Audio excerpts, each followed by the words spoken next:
Okay. Well, to that end, I will say that I move that we hire George. Is there a second? Second. All in favor? Aye. Aye.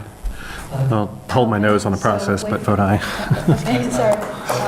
Hans? I vote nay. I think this Vote nay. is... Okay.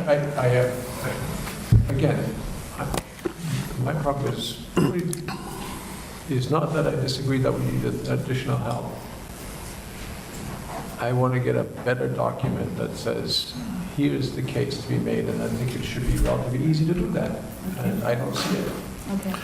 4-1, council approved. And we are making part of the conversation we actually had with George. We got this list. I care for this town. I've been here over 30 years. Well, that's a bonus. I'm available. Thank you. George, thank you. All right, guys. Thank you, Thank you, George. Sorry you had to go through all that. Thanks, Charlie. And Mayor, I think, the minutes, if they can reflect, kind of the level of detail and the expectation. Yes. I know Yeah. it's not sort of an approval or whatever, but I think Hans' point, and I understand it, and I agree from that perspective. And so I think we should hold ourselves accountable to that.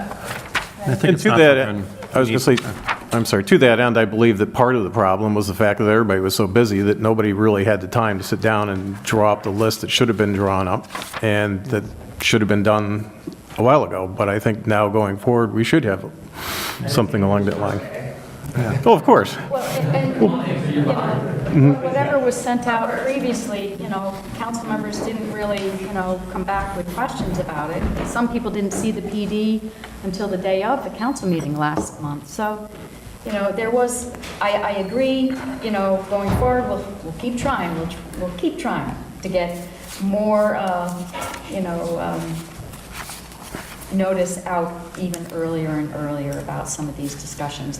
There was reasons, but we also thought about last council that came up why we didn't. But I do hear what you're all saying, and we'll try our best. One thing I would like to add is I would love it if you could get the council engaged in these discussions earlier. See, the real problem in that we don't get involved. We're not made aware of the discussion until it's brought to us. Vote on it. No, we should be prepared, we should be able to have a dialogue, we should be able to ask questions in a working session where we can dig into what the realities are and what the solutions are and come up with a plan that's mutually acceptable so we don't have to have these long discussions in public based on lack of information. And I would just urge that the town office get the council involved early. I think Part of the discussion, ask the questions in a work session that the office can prepare and do a good job of. if we were involved earlier, I think it would have been a better This- total sum of the parts, total instead of just the sum of its parts. But it's not the first time this process has happened. So. Please, let's not go there, because you want to talk about other things that happened at the last second. I will be happy to bring that up. Okay. Okay, so, what's next? Me. Yeah. Removal of a tree. Yeah, okay. So the town received, sorry, I didn't bring the one thing, a piece of paper that I wanted to bring. I have it, khaki, it's okay. The town received a request from a Garrett Park resident to remove a tulip poplar in town right-of-way immediately adjacent to the owner's driveway, which is at 11309 Kenilworth. Technically, under our ordinances, because the council has jurisdiction over the right-of-way and trees planted therein, under our current ordinances, that actually requires council approval. It's a bigger discussion what an appropriate process should be going forward, and I will mention some of the thinking when I give my update about the Arboretum Committee. But for the purpose of this discussion, the Arboretum Committee, and including our town arborist, looked at this tree, and the Arboretum Committee has no objection to removing this tree, so that is their opinion statement to us. And they state explicitly, the committee's view is informed strictly and solely by the facts presented in this request, should not be read as a prejudgment of standards and policies for removal of town trees that may be developed and adopted in the context of a comprehensive arboretum plan currently under preparation. And the committee's view is also based on the understanding that the adjacent resident will assume all costs and liabilities associated with the removal, including stump grinding, and contribute toward a replacement planting, with a committee recommendation that appropriate contribution should be $450.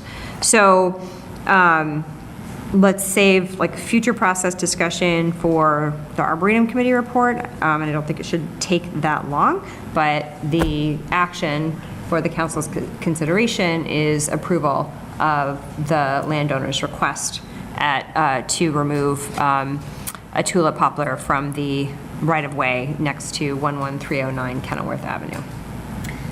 Is there any question or debate on this?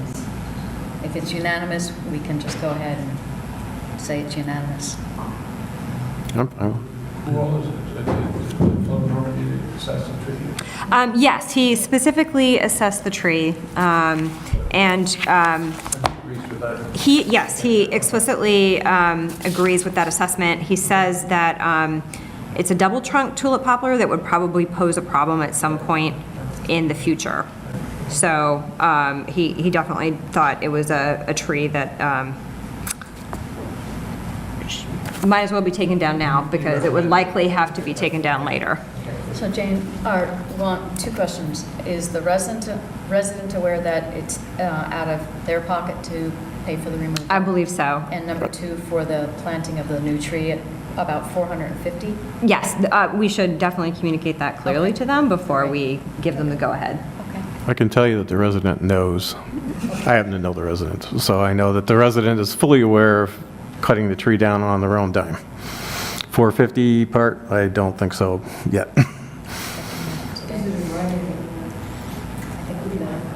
I'm sorry, Elizabeth, what was the question? Is it in writing anywhere?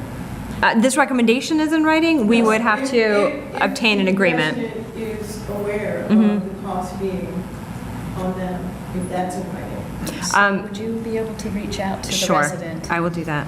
Chris Keller sent a nice email in with that, both thoughts here, so if you could follow up, that'd be great. Sure, I'd be happy to do that. Do we want to specify that the tree be taken up by the bonded company? That is an excellent question. Seems to me that we should, just to spare the town from the potential. Liability. Should there be a memorial service for the tree? Dan, Talking about the tulip. you may lead that memorial service. I'm not sure what your attendance will be. Okay, so I will discuss the 450, and I will also discuss the bonding. And Andrea, I will follow up with you on this so that we can officially make it so.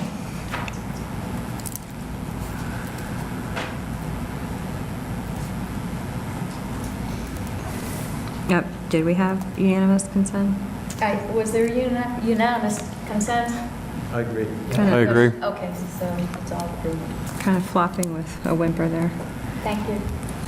Okay, Mayor, yes. going back, not that we have to, but someone came up before, talking about the facilities department, what we call that department? What do we call that department? Maintenance. Maintenance. Maintenance department.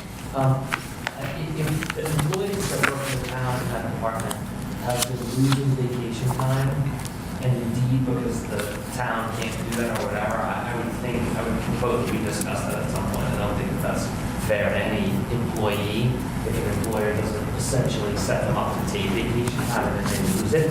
And I think we should discuss that at some point. I don't know what the protocol is, but. May I suggest that you also review the personnel handbook policy handbook. I do believe it's at the discretion of the town manager to allow carryover of unused leave for employees. I don't know how much, it might, I don't recall it exactly. It might be for a full year's worth. It's 160 hours. That you're allowed to carry over? And I just Yeah. don't know if it's always been done, so, you know. And it's Butch started to carry over and tell. He's taking it. He started to take it good, No, he's gonna take it. or didn't pay it all. Right.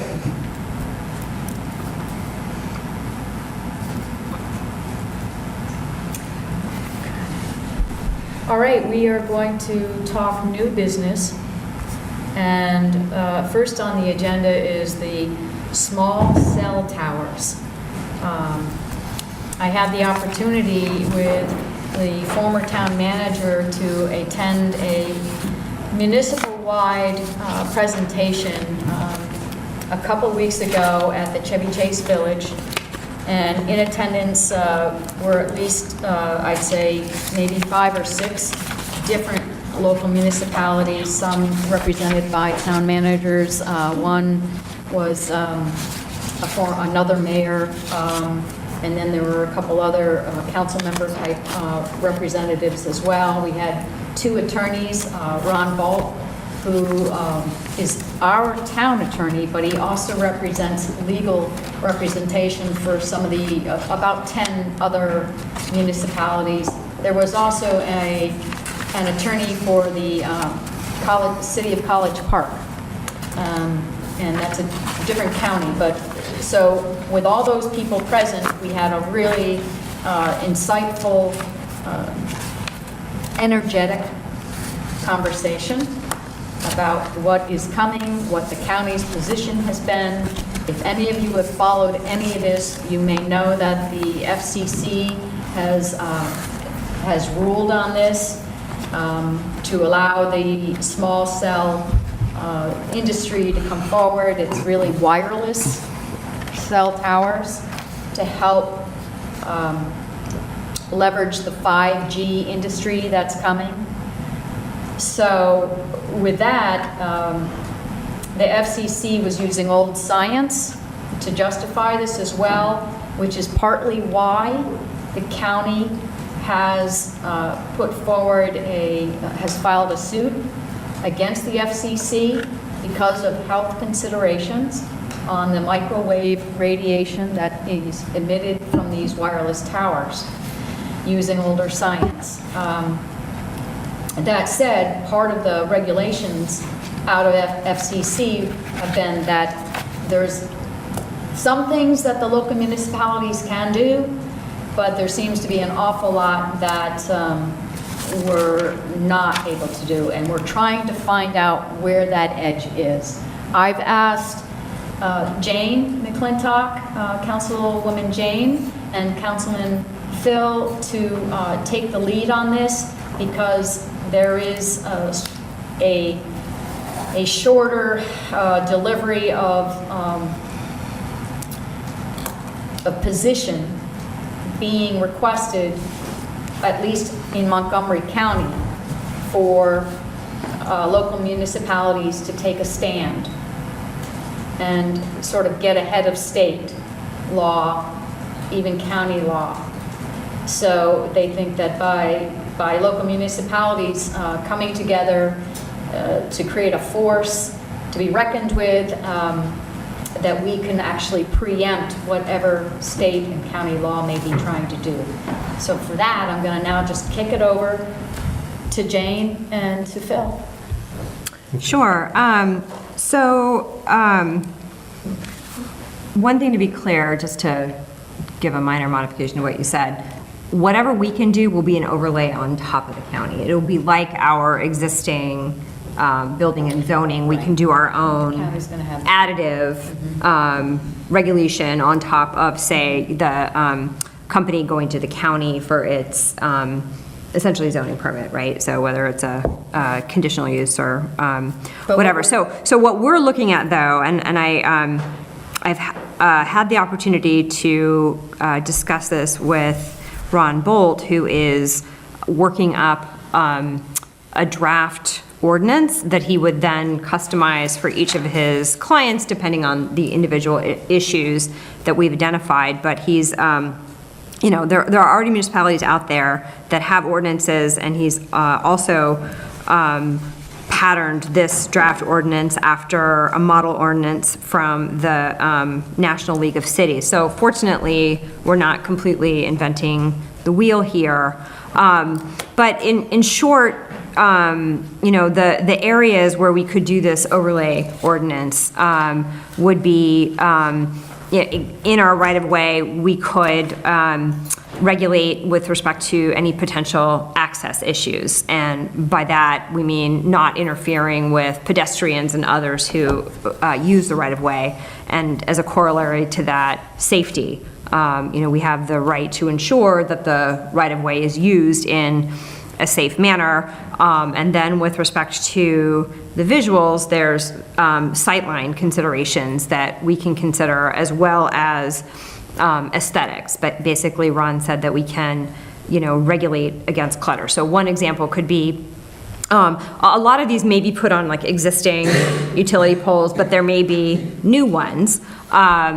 And, you know, one potential way to regulate this would be to say it all has to go on the same side as where the existing poles and infrastructure is now. We're not gonna, you know, start letting you cross the street to where we don't have that kind of infrastructure in the right-of-ways. So, you know, Ron is working up this draft ordinance, and, you know, the discussion is gonna progress based on this larger group discussion, as well as what we can identify, recognizing that we do have constraints with this, you know, federal order, which essentially operates to preempt a lot of what states or municipalities could, or counties or municipalities could otherwise do to regulate it, because the FCC has decided in its wisdom that this is the way to go.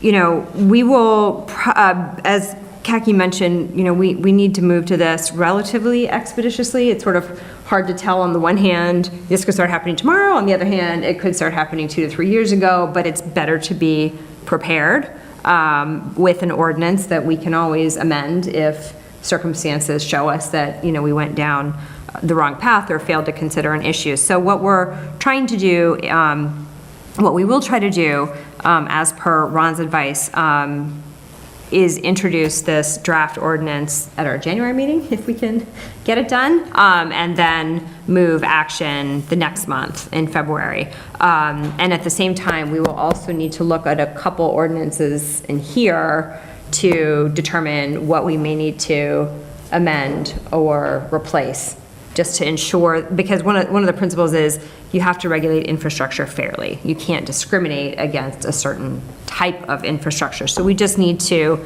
make sure that whatever draft ordinance we propose, whatever the final outcome of our ordinances will be consistent and non-discriminatory in terms of one industry versus another. So that's where we are right now. Can I ask a question? Yes, please do. You mentioned the ordinance. We had agreed at the conference that we were going to wait till mid-January for the local municipalities to, you know, submit somehow a more general, or at least some consensus of what an ordinance might look like. But you think we might be trying to do something before that? You know, again, Ron said it was very difficult to predict whether this is going to be like go, go, go. But, you know, I think, you know, he was also saying January without respect to when is our next meeting, right? With that in mind. So, you know, I think we're probably okay waiting. I mean, I'd rather make it better and do it right than rush it through. The second part is we would also have to have an application template ready?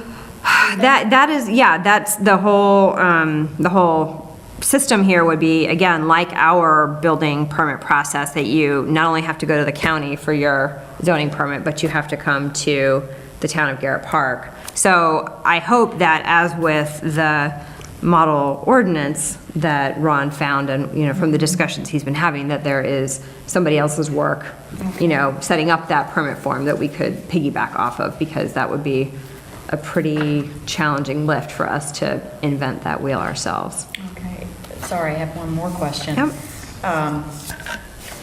With you and Phil and Susanna Goodman from Somerset in last week, we had discussed whether there would be, the timing of doing a notice for the Federal Register. Would this ordinance be done after we publish in the, first of all, do we still have to publish in the Federal Register? No, I think that, let me explain what was going on there. Okay. The FCC order, and I have to say that I still have not gone beyond the brief Okay. scan of it I did in preparation for that meeting, with respect to regulations that would govern the types of issues I mentioned, like aesthetics. The FCC process and framework allows for that kind of local ordinance, but it has to be clear and publicly noticed so that companies that might wish to proceed have notice of it. So the relevance of the Federal Register was that FCC order published in the Federal Register, which is the official daily record of everything the U.S. government and its agencies do, that order published on October 15th of this year and said that essentially a reasonable standard for giving sufficient notice of your aesthetic, et cetera, regulations would be 6 months from the date of publication. So that April 15th date, I would not characterize that as a legal deadline, but it's sort of like the norm that FCC is setting to say, if you do it by then, that is essentially a per se reasonable notice to applicants. So I guess where I was going with that question, I wasn't specific, is my concern is that if we go out for what's considered a notice of public rule or, that is an invitation for the public to actually comment. But if we don't have to do, because if we're commenting, would we be building an ordinance after that? Or if we're not soliciting comment? Well, we're following our standard process under Maryland law, right? Okay. We introduce the draft ordinance Yeah. 1 month, and our citizens are made aware of it through our usual mechanisms, and then, of course, they are welcome to comment, and then we discuss and act at the next meeting or thereafter. It's not that we have to don't publish it in the broad general world, as long as, Okay. and I assume that anyone who's interested could go scrape our website and look at those notices if they're that motivated, but we can just follow our process. Okay. We don't need to go public. No, we don't have to go far and wide, yeah. So, It's about the density and the height, and are they is it freestanding, or can they be mounted on existing utilities? or Yes, buildings? the answer is all of the above. No, all of them above is- Yes, they could be freestanding, they could be like a freestanding, there like, could be a freestanding monopole where it basically looks like a flagpole or something like that, it's straight. They've had some go up to like 100 feet, but normally they're like 60 feet from what I've The seen. law here applies only 50 feet below. and they So- can put these on existing utility poles as long as there's Yes. not a transformer on that pole. That's just an inherent conflict from what Ron said, but, one of the things we could do is we could put, and one of the things the draft ordinance does, it says everything has to be at least 15 feet up, because as he pointed out, no one ever looks 15 feet up. I mean, go out and walk around, our eye level is lower than that, but what he did say is we could say put a limit of no more than 5 units on an existing pole, so it's not 20, that there's some reasonable limit we could make on how many could go on an existing pole. We can put reasonable limits on new towers and how Right. far apart they have to be spaced. We just can't ban them all together, for sure. Right, and we can limit, for instance, a common limit is 3 cubic feet for the antenna, so that could be something 3 feet long. It could be something else, but they also have typical limits been 28 cubic feet for all the ancillary equipment that goes with it, to try and limit the amount of space, and the clutter that you would have resulting from having one of these. Typically, from what I've seen, and there are I think a couple of them in the county already, but they're mounted on top of telephone poles seem to be the popular spot to put the things because they already exist, and so it's easier just to put the antenna up on top of the pole and then put the other stuff either below or maybe even on the ground, depending on what they're doing. Is the town going to make any money off this? No. No. Definitely not. So we're actually limited. We can charge a permit fee of $500 per 5 antennas and then $100 for each additional. So no one's getting rich off that. And we can charge access fees of $230 a year. So this is not going to be a profit center for them. And this is set by the FCC. Right. But we have to let them in, the county and the state. Yes. Yep. Yep. So just to give you a Elizabeth had a little more texture, colorful description of this, and please chime in, Jane and Phil. Each pole is supposed to be able to service up to 50 customers. Each pole, its placement of a pole is influenced by its line of sight to the next pole. So where there are lots of heavily canopied towns, trees, you know, do you go above, but I'm hearing 50 feet is the height, which is interesting, I didn't know that. Or do we have to work it so that we're, you know, are there going to be trees and limbs in the way? And which is where Jane's remark about, you know, maybe keeping them all on one side instead of flip-flopping back and zigzagging across streets, you know, is something to be considered. It may not, it doesn't stop what a homeowner individually wants to do if they want to put a tower on their roof. If you just, as an aside, imagine apartment complexes where you may have, you know, 500 people, and you've got one unit services up to 50. So you can that's where the clutter aspect again comes into play. We don't maybe have that as an issue. We do have the Historic Preservation Act that we can invoke as part of our, what do you call it? Restrictions on things. Restriction or But how we to can't. regulate aesthetics. Yes. And so that is going to be something that we might be able to leverage when we start. And trees are a huge concern, And trees. obviously. Now, one thing that wasn't mentioned, I just want to briefly touch on, is that the lobbyists for the telecommunications folks have been trying to work with some of the states as a way to preempt local municipalities by saying that they will create an overarching state law, which would then prevent municipalities such as ours from having the authority to even regulate the aesthetics or other such things. And it even has gotten down to the county. Last year, the county has even tried to reduce the minimum distance from a house from 60 feet, which it is currently, down to only 30 feet. At 60 feet, it makes it a lot more difficult in some of the more densely populated areas to put these things in. We're at 30 feet pretty much because you've got a 35-foot setback for a lot of houses. You pretty much can put things anywhere.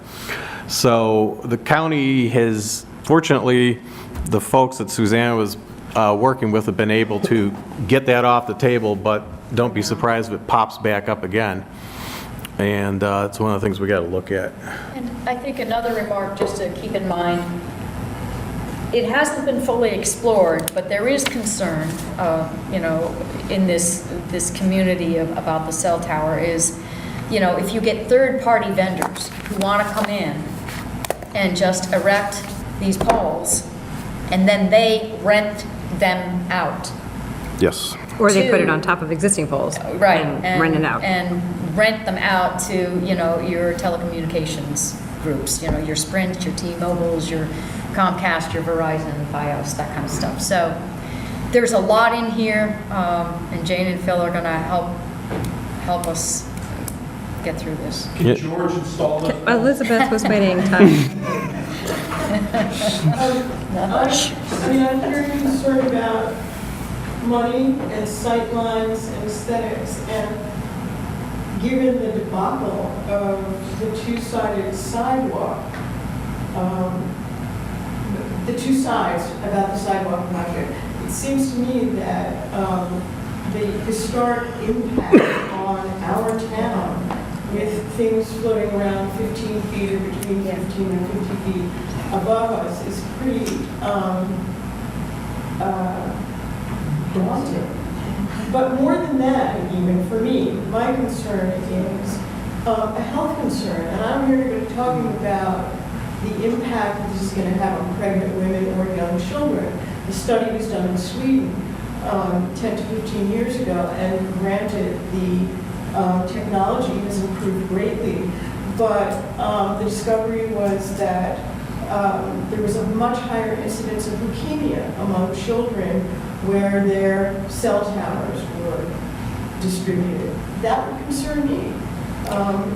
In our town, it's filling all the time with new families and pregnant women and young children. Unfortunately, we're not allowed to address that concern in our regulations because of what the federal government has done. The federal government essentially has already, made it the rule, and this has been upheld in federal circuit court, that you cannot challenge these kinds of cell towers on health reasons. So we are without jurisdiction to explicitly try to regulate, to address any health concerns, or even to consider in our rulemaking process any health concerns. And I don't think it's fair. I don't think it's right. I think that was a usurpation of federal authority, but that is what it is. So, I completely hear that there are a lot of legitimate questions, but that door is shut to us in terms of what we can do to address concerns about these towers. And by the same token, we can't do the same thing with historic preservation. So we can't say that, well, it's going to make our town look ugly, so we can't put them in. We can only try and make them look prettier, try and put lipstick on the pig, if you will, but we can't, we cannot say, sorry. We're off limits. Yeah. Yeah. So we can do reasonable regulations, and that's what this is going to be an attempt to do, to address what we can, where we can, in terms of historic, aesthetic, spacing, all of that. And we do have some play in there, but we can't say, no, we're going to draw a box and you're not allowed to come in here, and we can't say, no, we're going to make regulations because we're concerned about the health impacts. We just can't. Yeah, well, it's above our pay grade. Thanks to the comment Elizabeth just made, this is a completely new point. But if this was a common sense situation with health and safety, we should all be looking at a few things like how much RF energy these transmitters are putting out, data to show how well focused it is, whether they're splattered in different directions. I come back from a shoot in Philadelphia.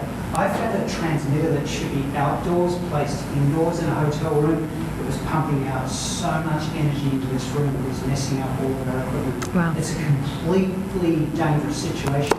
OSHA won't touch it because I'm not an employee of the hotel, because there's nothing I can do. And I That's how can, bad the situation is now. thank you, Grant. I can add that back in the 80s, when I was in the military, I actually did research on microwave radiation.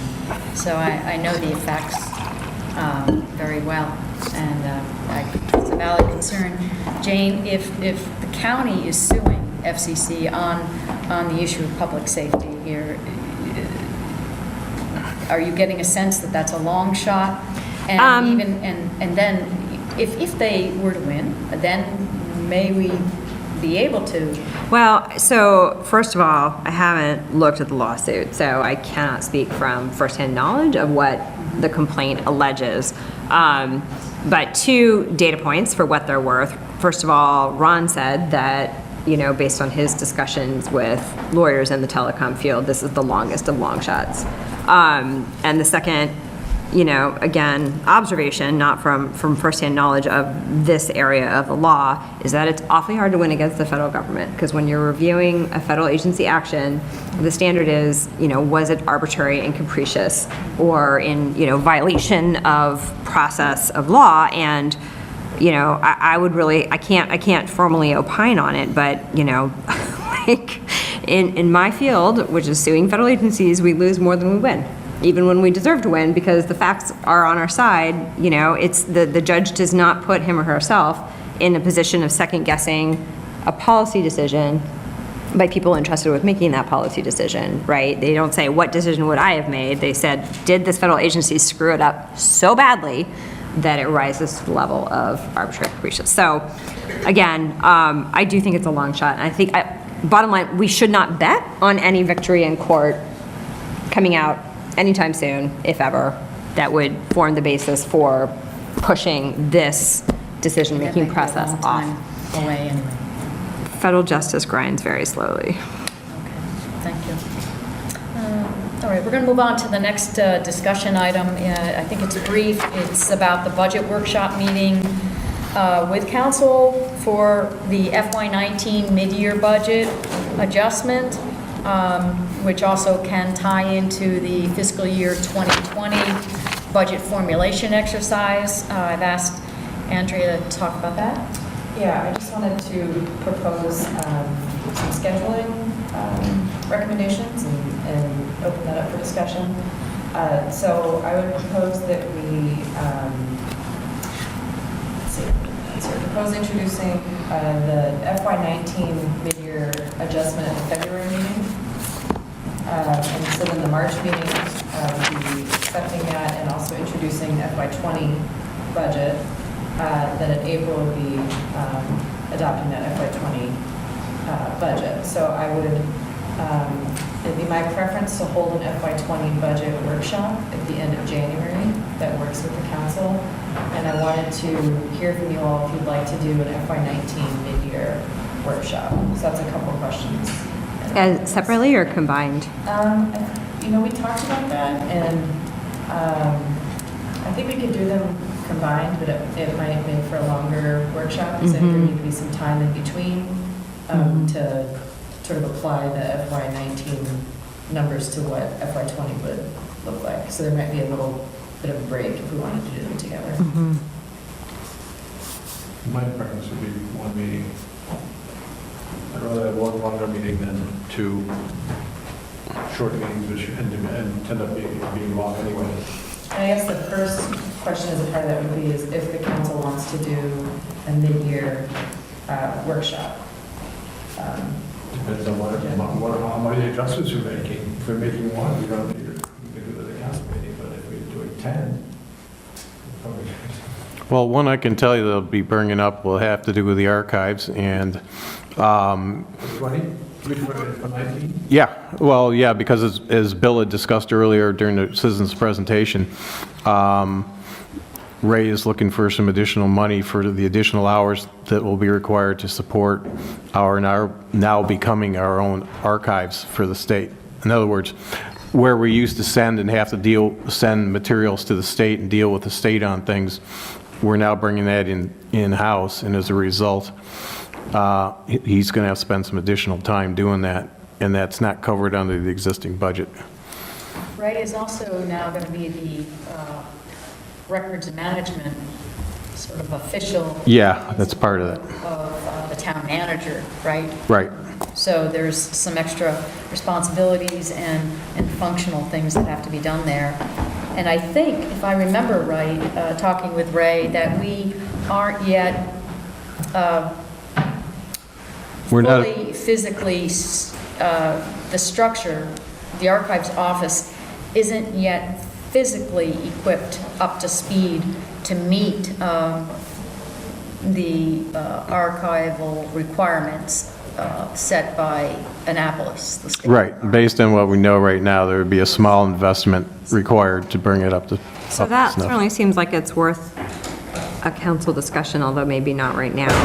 Are there any other major issues? For a budget For a budget workshop, yeah. Are there any other major or relatively discussion-worthy mid-year adjustments that have been identified so far besides the archives? Well, it'll be at your discretion for, any more capital program items. You know, one of the things I had talked with Ron about today was that the ordinance that was passed in February of this year for the FY19 budget really put a restriction on the capital program budget areas. And, you know, it's something that we all probably might want to revisit, because that's, you know, influencing directly what we're looking at for street repaving. And there are a lot of capital program budgets in other municipalities where they don't break it out quite in the level of detail that we have.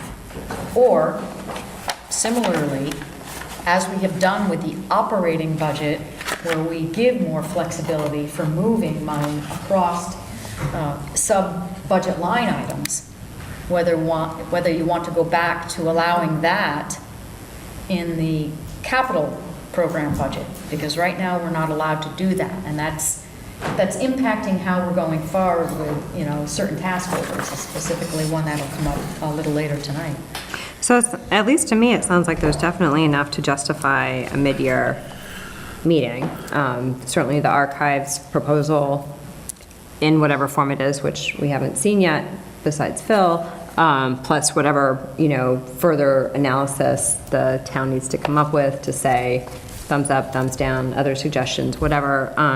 But, you know, if we're going to, as per Andrea's schedule, introduce this in February and approve it in March, and then also introduce FY20 in March and approve it in April, I mean, you know, it does seem to me we could do it in 2 different meetings without necessarily burning like a 12-hour day or something like that, which nobody wants. He needs 2 different meetings, like a little break, because I think Well, he said he'd like just... Well, in terms of like, okay, here's the meeting on the mid-year, and then go back to the drawing board with it, or we need to, for here's what the next thing is for the FY20, because it doesn't seem like we could do both at the same time, right?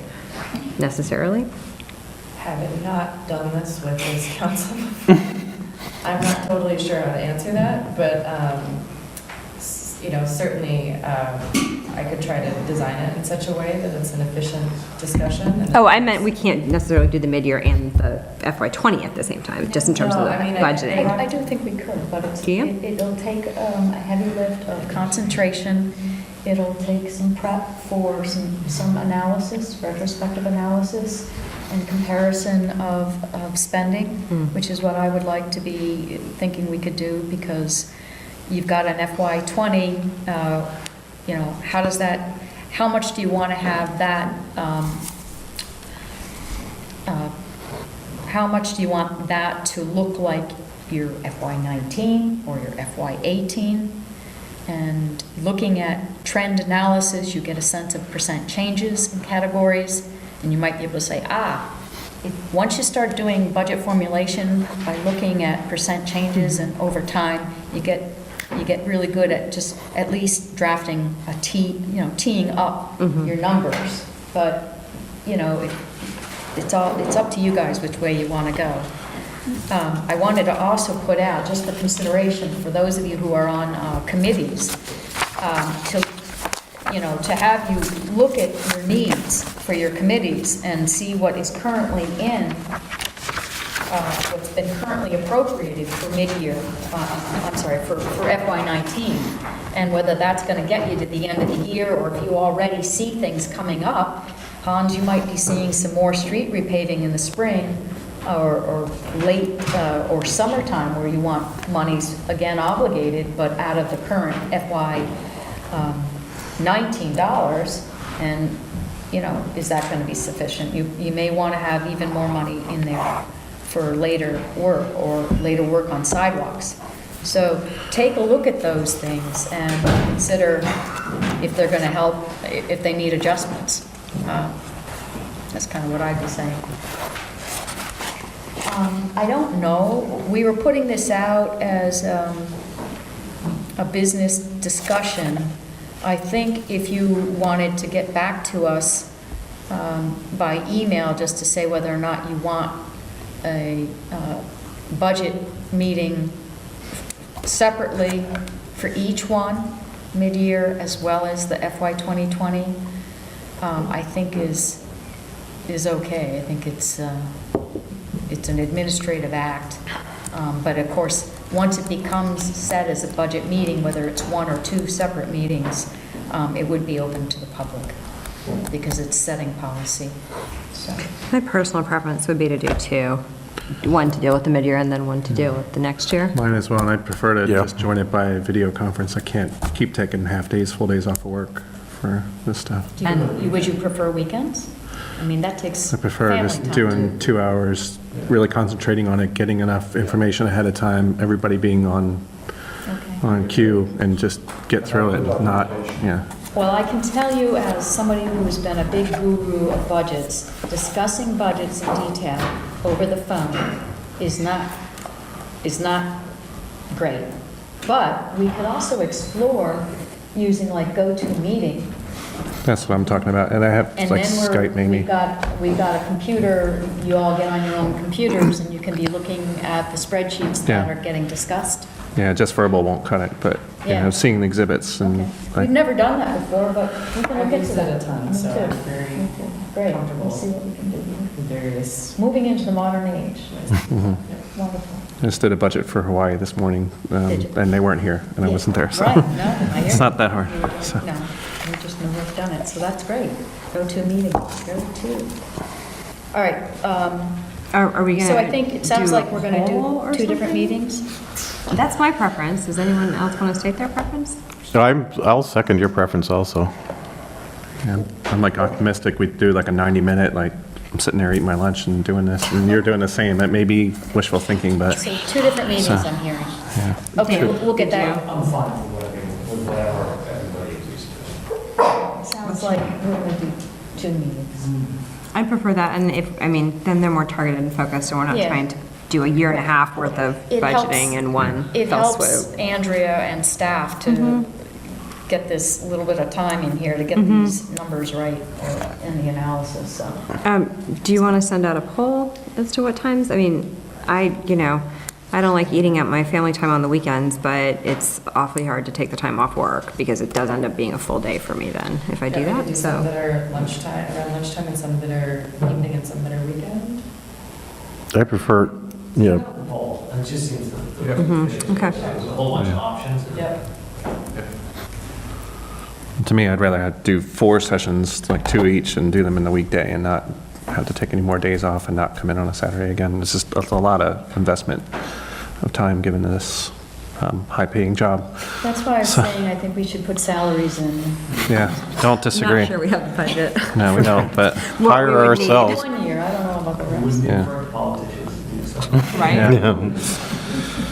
Okay, thank you, Andrea. And we'll get that going. Next new business item for discussion, presentation is the plastic straws and single-use plastics by Councilman Dan Simons. Thank you, Madam Mayor.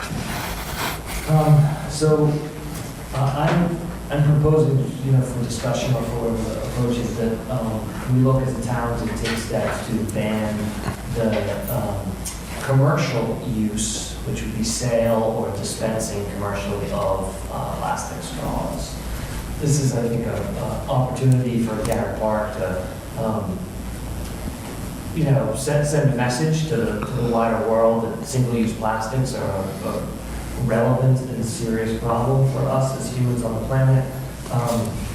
And while straws are a very, very small step, and there's a lot more to work on in single-use plastics, and there's plenty of other environmental issues that we can tackle, the reason I'm proposing straws is it's actually an issue that we can simply make progress, win, and have sort of raised the bar, albeit a small amount for consciousness as it relates to how wasteful we are with single-use plastics. So full disclosure, I founded a nonprofit related to single-use plastics. It's called Our Last Straw. You can see more information about it on the web at ourlaststraw.org. And it's a business-led coalition, so my businesses all voluntarily comply, and so that's what we've done with restaurants and event venues and caterers and ballpark. We're working with the Capitol Arena now and Nats Park. They're coming on board as well. We successfully got over 200 restaurants in DC into the coalition to voluntarily comply. What we were complying with was They'll stop using plastic straws. They'll only offer straws by request only, and when they do offer straws, it will be a biodegradable straw. There's a little important nuance between compostable and biodegradable, so I'm talking about biodegradable. Simply because compostable straws generally don't end up getting composted, so they just go into the trash and the ocean and live just like plastic straws. It's really cost neutral to businesses. It would be, I think, cost irrelevant to us as a town. Black Market, I'm quite confident would come on board voluntarily. If they wouldn't come on board voluntarily for some reason, then I would be even more strongly in favor of regulation. But again, with over 200 restaurants in DC already on board with this. This isn't about getting into people's homes and enforcing any personal behavior in homes, but I do admit that I'm looking to influence the population as a whole, and so I think the town could show leadership on the issue. If we did this, we'd be moving in alignment with Washington, D.C. We've already been successful in D.C., working with restaurants and a whole slew of NGOs and closely with the mayor's office there. So DC's in an education phase. News Public Service announcement town will start enforcement in July through DOEE, the Department of DC. We'll be working with Montgomery County as well. There's a council member there who's agreed to introduce some legislation, and we're working with the Potomac Chamber of Commerce and the Bethesda Chamber of Commerce. Can't say that I have their support yet. If we scheduled, what they have communicated to me is that they're in full support to explore this. We work with the Sierra Club, the Alice Ferguson Foundation, the National Aquarium, the Rock Creek Conservancy, Trash Free Maryland, and more. These folks are all on board with the mission, and obviously lots of their missions go well beyond this. I would also suggest that we put it into the rental agreement, essentially, that governs when we rent this building or if we were to rent another facility. So I see no cost impact for the town. I really see it as a positive. If there's opposition, the Plastics Council and the Petroleum Lobby, may have some concerns, but they are essentially sitting this issue out. I also don't think they're going to be, I don't think their lobbying dollars are tremendously effective in Garrett Park.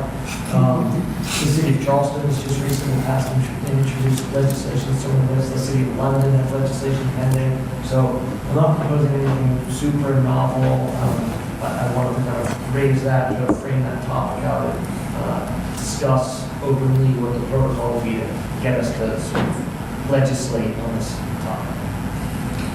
How would you propose enforcement? I'd be happy to put enforcement on the council and a voluntary, so a council member needs to enforce it, and we could have a fine of $50.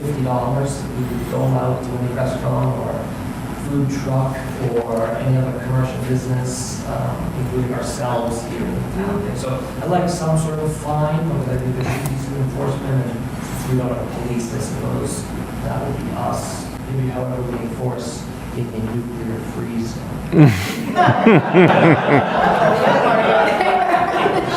You should see the fines for that. Yeah, oh yeah. And then how would it be adjudicated if they just said, well, we don't believe we violated the law? Social media. As a serious issue, though, we've just entered into the agreement with the county that we can enforce and collect on parking fines. I don't know if that is we haven't done that yet? That's not even been signed yet. What happened was they got signed, and then there was a tweak of some language that the county returned back to us, which we did. And I think Ron had looked at it, reviewed it, and I think I signed it again.